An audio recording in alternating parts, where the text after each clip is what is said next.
and we are the co-founders of Dipper. Dipper is a technology platform that guides professionals of color to a better workplace, one review at a time. Dipper is your safe space. It is the time for you to share your voice with a community that you are a part of. Visit us and join today at ourdipper.com. Hi, ladies. Hello. How are both of you feeling today? Good. And we have a guest. We do. Go for it, Jacinta. No, I mean, Ayana, we are so glad to have you on. I think you have come up from the comments and the engagement on LinkedIn, and you are on Shut Up and Listen with us. So we're just so glad to have you. And I don't know, do you want to introduce yourself, tell the people a little snippet about you before we kick off? Yeah, absolutely. First and foremost, I'm so happy to be here. Well, my name is Ayana Ingram. I currently work for the Army Corps of Engineers within the Equal Opportunity Office, and I'm a diversity champion through and through. That's awesome. Full stop. We're so happy to have you here. And Jacinta, it reminded me of Drake's song. You just said a line, but she started from the comments and now she's here. She started from the comments and now she's here. And I love everything about it. And for anyone that is tuning in right now, whenever Jacinta and I see that there are people that are always showing up all the time and participating, we want to bring you on the show as well. We want to hear your voice. We want for other people to hear your voice. So Ayana is here and we're excited about that. But today we have a very powerful conversation. I don't know if you two ladies are ready for it. It seems like y'all are ready because you're smiling. We stay ready. We stay ready, right? So the title of the topic is I was microaggressed. Now, let me start off with the definition of a microaggression. Microaggression is a daily, subtle slight that one receives. And there are two common forms or types, I should say, microaggression. There's gender-based and racial-based. Now, I want to turn a question to both of you. Have you ever been microaggressed? I think Jacinta is frozen. Yeah, Jacinta is. She said she stayed ready and then she just stopped there. I can talk about, the various times I've been microaggressed, specifically when I attended Purdue University, because my undergrad, I was at HBCU, Alabama A&M. So it wasn't into Purdue where I experienced it very heavily in regards to, me just being in the doctorate program at the time and people being shocked that I was even attending Purdue and I was in a doctorate program, like, oh, smart people go to Purdue, stuff like that. And I'm just like, well, I'm smart. Are you saying that I'm not smart? Yeah. Or you are assuming the fact that because I'm a Black woman or I'm Black, that I can't go to Purdue, things like that. And also just talking about the conversation we talked about prior to even being microaggressed from an intergroup perspective. So me being microaggressed in my current position by a Black woman and how that looks. A lot of times it really shows when she's not giving me anything to do. So not assigning me anything, assigning all of the requirements or all the tasks to my coworkers. Or if I send her an email, she don't email me back, but she emails my coworkers back. And thinking about that situation is really, I like to think about tokenism, not really into the fact that other people are uplifting that one person, but because they've entered within a specific space, they want to make sure that they maintain that space for themselves. And oftentimes when they see someone that is either more educated or, has a different mindset, they often want to push that person down. So it often shows up in those microaggressions that come from an intergroup perspective. Yeah. And it's so interesting because oftentimes when folks talk about microaggressions, which I think, take on a macro form, but that's like a whole Mhm. different conversation, right? But Mhm. when folks talk about a microaggression, they say, well, it can either be intentional or unintentional. What are your beliefs in that? Do you think that's true? Or do you think, if you're, because again, if we go back to the definition of a microaggression, it's Mhm. daily subtle slights. Mhm. And what I do is I oftentimes look for patterns within an individual that may be doing it consistently, because then Mhm. at that point I'm like, well, this may be intentional. It's Exactly. happening over and over. But what are your thoughts about it? Yes, I feel like it just really depends on the interaction. I feel like sometimes people biases get the best of them, and Yeah. then it ends up, transforming into a microaggression. Just when it comes to like that Purdue example, but most of the time, especially when it comes to micro invalidations and micro insults, those are more intentional, especially Mm, like specifically micro invalidation when someone is not validating, your experiences. I'm telling you that as a black woman, it's very difficult to get, equal pay. And you're like, well, I don't have the same pay as this person and that person. Where you're mm, invalidating the struggles that I have, right. which is a microaggression. So I feel like I see that a lot more, especially within EEO. We just really had a conversation like yesterday with the group, and it was tons of micro invalidation in regards to pride, in regards to, black people experience, etc. So I feel like that is perpetuated a lot more than other ones in regards to intentionality. Yeah, yeah. And I think it goes back to, because oftentimes when folks talk about microaggressions, they also bring up intent versus impact, Hmm. right? And I oftentimes think about the impact of the microaggression. I've gotten to the point in my career now where, I think earlier in my career when I would face microaggressions or macro aggressions, Hmm. I wouldn't say anything. I would turn I would turn my cheek, so Hmm. to speak. And what I started to notice was, uh, I started to develop more anxiety. I'd go to bed thinking about the way in which it impacted me, or how I felt belittled, or um, how it made me mad and upset or emotional, right? And what it then does is, it hinders your performance, your productivity, even your peace. And protecting our peace are so critical, right? And I would remember kind of waking up and not being happy to go into my workspace. I'm like, Exactly. oh my goodness, because I'm going to have to hear this today, and Hmm. then I'm going to have to turn my cheek. I'm going to have to not say anything, and that was the difficult part for me.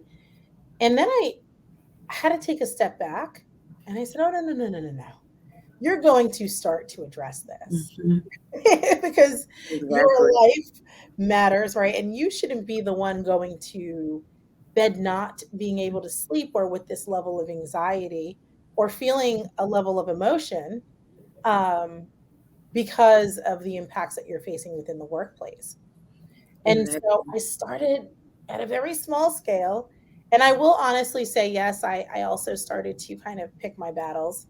So, Hmm. not everything I would challenge, but I oftentimes challenged a lot. And I was really excited to. So I started to get re energized about, okay, well, we are going to be challenging these microaggressions today. And some folks are going to feel uncomfortable. And I think oftentimes when folks have been microaggressed, they start it's a lot of stress, one, to think about how are you going to address that microaggression? Hmm.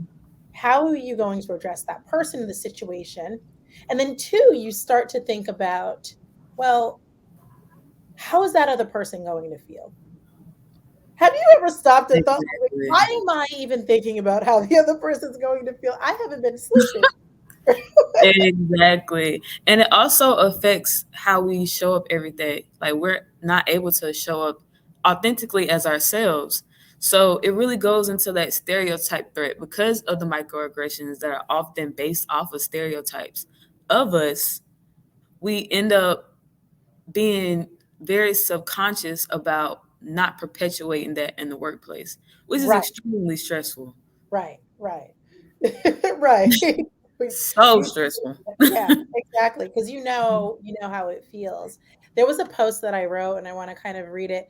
And it received a ton of traction. Over 1,000+ people had liked it. But I started off by, do you want to know the most common microaggression that Black people face in the workplace? It's when a Black person writes a detailed message during active messaging and never receives a response or even an acknowledgement of receipt, but the microaggressor responds to someone else. Yes. Right. And so this microaggressive behavior, it then translates to, your words don't matter. Therefore, I won't even acknowledge your message because I don't respect you. It's so disrespectful. It's so dismissive. It's so hurtful. And folks then started to chime in the comment section about, like, well, here's the microaggression that I face, or yeah, that's it. That's the one that I face. And I've experienced that throughout my career, and it's not a good feeling. What are some common microaggressions that you know about, and that you faced? Mm. The ones I definitely know about is, like I said, perpetuating the stereotypes within the workplace of us. So like those unconscious bias. The traditional ones, like the actions, the Yeah. jokes, the very, like anytime I'm interacting, I hate that. Anytime I'm interacting with anybody that is Caucasian, Mhm. I am often prepared for a joke that is Offensive. offensive. Yeah. And I hate it because Mhm. I feel as if that for me as a person, I feel like I should be able to not have my wall up when I'm interacting with anybody, especially within the workplace. Yeah. But those things are so common, especially in the South, because I'm in Alabama, that Oh, it is yeah. something that you have to be on the defense about a lot of times. And you can often see when you're interacting with these individuals that they want to say something that is borderline offensive, but they try to, really not get directly to it. So that speaks to that subtleness of those Yeah. conversations. Yeah, absolutely. Some of the other common ones I know many folks talk about is, touching a Black person's hair as a non-Black Oh, person. don't touch my fro. Yeah, and so many times people think touching someone's hair when they have braids or locks is Mhm. okay. But would you ever walk up to a colleague and randomly touch them without permission? Like, it's so That- invasive and inappropriate touching in one's personal space, right? I would never walk up to someone and just start petting them. It's just inappropriate. Yeah, Very inappropriate. exactly. Because something is different to me, Mhm. or it's the first that I've seen it. I think another one is definitely being talked over during meetings. When this Yes. continuously happens to someone, especially women, I know that does, and and people of color, right? Folks begin feeling like others don't value what they have to say, and they may feel demotivated to contribute to the conversations or even solutions at hand. Um, when I think about more, I think about, not being recognized for efforts. And this one Mhm. is huge because recognition is so important for one to grow and propel within their career trajectories. So Exactly. by a leader not asking, well, how would you like to be recognized? Like, what does Mhm. recognition look like to you is key, right? Yeah, or even taking a step further, you've done something on a project that was like amazing, Hmm. or you assisted in something that was, unconventional, that's something that was transformative, but someone else taking credit for it. Yeah. And you as a person, you're not going to step up and say, hey, I did this because of those things that's in the back of your mind that you think of all the time. It's just like, you know what, I'm just going to let it go. But that's a microaggression too. Yeah. Yeah. Absolutely. Even and like another one is lack of acknowledgement after a racially motivated murder and tasks to complete deadlines. or you see the difference in energy. Yes. You know what I'm talking about? Like energy in terms of topics. And people, it's interesting because, when I've shared that with various organizations that I consult with, they're like, Vanetta, how would that be a microaggression? How is that? Silence. Silence.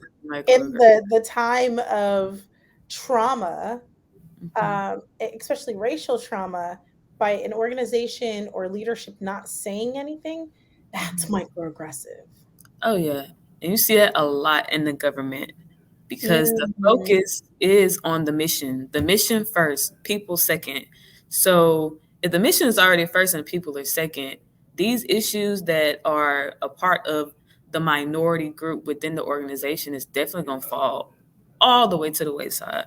Right. Yeah, no, absolutely. And I see folks blowing up the comment section here. Yeah. Right? Like, so important and should be a common practice. It's perplexing to me when these things happen over and over, and then organizations aren't saying anything or providing the education around it. I know oftentimes people say, well, what do I do when I witness? What should I do if I witness a microaggression? Right? And I get it. Some people are like, listen, I have my job. I have to provide for my family. I don't want to get in the mix of anything, right? I don't want to take any sides. I just want to be silent. But we know who that harms, right? Exactly. And so oftentimes when I do talk about, if one witnesses a microaggression, the first step, lean into those feelings and identify why that negatively impacted you. If you witnessed it, if you've experienced it, identify if this has happened before with the same person. Like, is this happening with the same person? Because that may not be a microaggression, right? Exactly. That may be a level of harassment at that point, right? So, like, we have to start to kind of assess, okay, what's happening here? Is this happening every single day? Is it happening with different people, or is it with the same person? Is the pain intensified because your colleagues watch but don't say anything? So, how is it impacting your everyday? The next step then I say is write this down so that when you are ready to report, you have full details of the microaggression experience. We can talk about that reporting part. Yeah. Please, no, chime into the reporting part. Let me hear your thoughts here. As an EO specialist, the reporting part is so complicated. And Yeah. it's complicated because when it comes to microaggressions, they're subtle. So it's really hard to, from the EO perspective, to prove that those things are actually harassment, which makes it very hard for EO practitioners like me with my positionality because I know it is. But according to the law, we still have to prove it without a reasonable doubt that it is. So it's just so hard unless it's like blatantly in your face, like someone blatantly called you a racist slur. That's different. But microaggressions is just so hard to They're so prove nuanced. PEO. Yeah.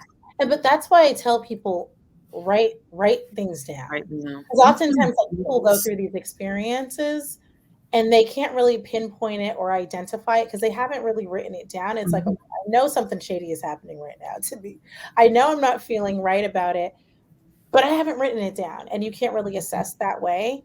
But I hear you on how even from a legal standpoint, it's the system's created and made to be so difficult that those that are feeling suppressed or being suppressed can't even have an actual positive outcome, right? Or some level of justice there, even as it pertains to a microaggression. And people may be like, whoa, Netta, you're saying justice with a microaggression? Yeah. Right? Because people, like, these are things that people are facing on a consistent basis. And it's frankly, my third point, it's one of the main reasons why we even created Dipper, because Dipper is supposed to be a review, rating, and even recruiting platform that guides professionals of color to a better workplace, one review at a time, but really creating that safe space. And so we tell organizations often, have a third party resource, right? Yes. You're Yes. inherently, people don't trust HR. And no, like, I'm not bashing, the HR community, because I know that there are many passionate people that are doing great work and trying to shift the changes, but the system doesn't really allow for that, right? And so there's already inherent like distrust for that. And so then you take that, people aren't going to really report it if there's not truly an outlet for them that they can trust. And Exactly. especially for those from systemically overlooked populations. So Mhm. implement Dipper into your organization. Reach out to me and let's talk Yes. about it. But absolutely, any tips that you have for organizations or for individuals that may be experiencing a microaggression, steps that they should be taking, and also for those people that are perpetuating the microaggressions, how should they be reshifting? What's some work that should be happening, and what stance should organizations be taking? Yeah. So speaking on the people that are perpetuating microaggressions, it really starts with you looking inward within yourself and Mm, figuring out why you are perpetuating those microaggressions, because oftentimes it is often due to a threat that you feel within the side of yourself, or you've inherited stereotypes about a specific group specifically. right, So right. looking within yourself, because it all starts within, because it's being shown outwardly because of you, because of how you feel within inside. So Right. really looking within first. And for organizations, really enacting microaggression training, not just PowerPoint slides, but really something that is effective and by individuals that are, subject matter experts on the area, in order to really drive home the importance of mitigating microaggressions within your organization. Because at the end of the day, it's not good for business. It's not good for representation, because if people feel as if they are constantly being microaggressed, they're going to want to leave, which will affect your representation as well as your productivity within your organization. Mm-hmm. Oh, I like that. I like that. Um, let's say someone said, how about experiencing microaggressions so often that you become numb to it? Oof. Mm. Mm. When it's so much that you're just like, okay, whatever. The Yeah. thing I have to say to that though is, so my background's in behavioral psychology, and I have to take it to like the human behavior side of things. But as human beings, some of us are really good at suppressing, right? And so although we may have become numb to it, it still has an impact and effect to you, on you, on your And it health, reflects in your work. on your productivity, on your performance. And so one may think, because I remember I kind of took that stance at one point too. Well, you know what? I'm just going to kind of block it out. But what was really happening was it was just piling up, and I was pushing it to the side. But at a certain point, I was just like, okay, this, like, I've had enough, right? And there was a level of outbreak there. So it's really important that, one, we're doing the work to assess, okay, what am I going to accept and what am I not going to accept? And if this is persisting and you've addressed it, with the individual, or you've addressed it with your organization, and there is no change, at a certain point, you may have to look and assess and say, is this in fact the right place for me? Exactly. And right. And then also what I tend to see at times though is folks will do that and assess, they'll leave, and they'll go to another organization that does and Yes. perpetuates the same exact thing. And so again, that's how come we created Dipper, because we want to guide professionals of color to a better workplace, one review at a time. So you have to do the research. And I know for a very long time, um, those from systemically overlooked populations have not had a platform really dedicated to, hey, what's the experience for this population of people? How can I check out what's happening at this organization or that organization to ensure, hey, this is the good step that I'm making? Or how can I connect with some of those people within that organization to assess what's really happening? Yeah. Exactly. And how the organization is dealing with that as well. But this has been such a great conversation. Again, I see the chat Really, really blowing up here. Any kind of final words, Ayana? I just wanted to say at the end of the day, your mental health is priority. So if you're constantly experiencing microaggressions within your organization, even though it feels numb or has become a norm for you, it is affecting you in more ways than not. So making sure that you're putting yourself within a space that is healthy for you. If you can't get out of your organization right now, finding activities that help you get your mind off of your work or the experiences that you are able to, well, that you're being exposed to at work, do that. Because at the end of the day, if you're not healthy, then you're not going to be able to be the best person for yourself, your family, so on and so forth. So true. And oftentimes, the way that I measure that is by asking this one question to folks. When was the last time you belly laughed? When was the last time you belly laughed? You held your stomach? And do you know there are so many people that I've asked that question to, and they have to think. And some people are like, "Well, Netta, I don't remember the last time." And so those are the types of experiences that we need to be having. And if we're not having those experiences, then we need to really reevaluate what we're doing. Exactly. Okay. All right. So, I have to talk about Dipper here, and I have to end with that. Everyone, head to ourdipper.com right now. We do have a forum, so we want you to interact with us. Let us know what your thoughts about on the microaggression topic. What are you experiencing? We want to hear the positive things that you're experiencing within the workplace because that'll help to guide people. We also want to hear the things that are not that great too. So people are guided in, better directions. So again, head to ourdipper.com, sign up, fill up your review, and share with everyone within your community, within your online community. And take care. Have a great day. Bye. Bye.